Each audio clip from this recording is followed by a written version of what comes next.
प्राचीन काल में एक गांव में दीपक नामक एक नवयुवक रहता था।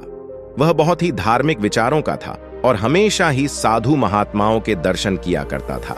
इसके लिए वह मठों में तथा तीर्थों का भ्रमण करता रहता। एक बार वह काफी समय एक सिद्ध योगी के संग रहा और योगी की खूब सेवा की। उसकी सेवा से प्रसन्न होकर योगी ने कहा, हे वत्स, यदि तुम्हारी कोई इच्छा हो तो मैं उसे पूरी कर सकता हूं। दीपक ने हाथ जोड़कर कहा, मैं योग का रहस्य जानना चाहता हूं और इसके चमत्कार से ख्याति प्राप्त करना चाहता हूं। योगी ने उसे योगाभ्यास कराया, जिससे दीपक ने अपने अंदर विचित्र शक्ति का अनुभव किया।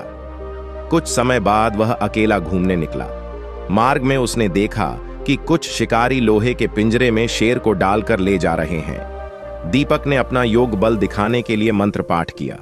मंत्र पढ़ने के साथ ही पिंजरा खुल गया और भयंकर सिंह ने पिंजरे से निकलकर एक शिकारी पर हमला कर उसको मार दिया। अन्य शिकारियों ने पुनः हिम्मत जुटा सिंह को पकड़ पिंजरे में बंद कर दिया।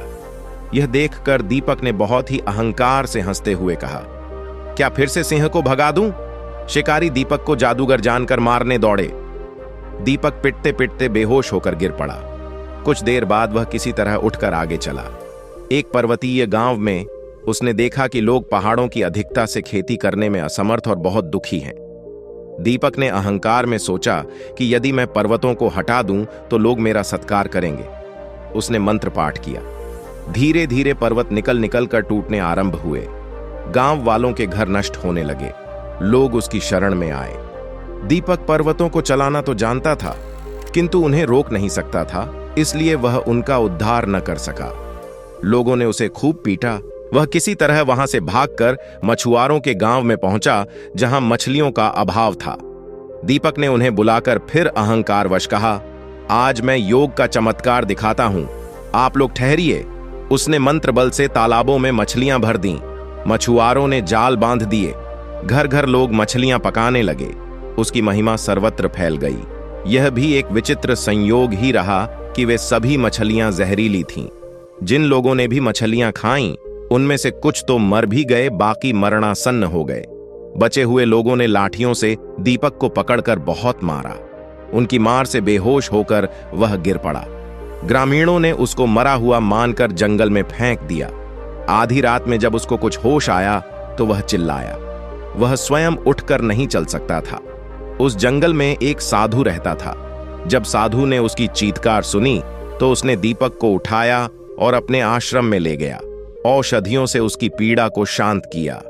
प्रातःकाल दीपक ने सारी कहानी महात्मा को सुनाई और बोला, मैं अलौकिक शक्ति वाला हूं, किंतु न मेरी प्रतिष्ठा है न मुझे शांति है। मैं नहीं जानता कि इसका क्या कारण है। महात्मा ने कहा, इसमें तुम्हारा ही दोष है। तुम अपनी शक्ति का सदुपयोग करना नहीं जानते। अहंकार युक्त होकर व्यर्थ ही मिथ्या विज्ञापन और कौतुक प्रदर्शन करते हो। शक्ति का उपयोग तो अहंकार त्याग कर दीन दुखियों की सेवा करना है। इसी से यश और सुख प्राप्त होता है। कौतुक तो जादूगर करते हैं।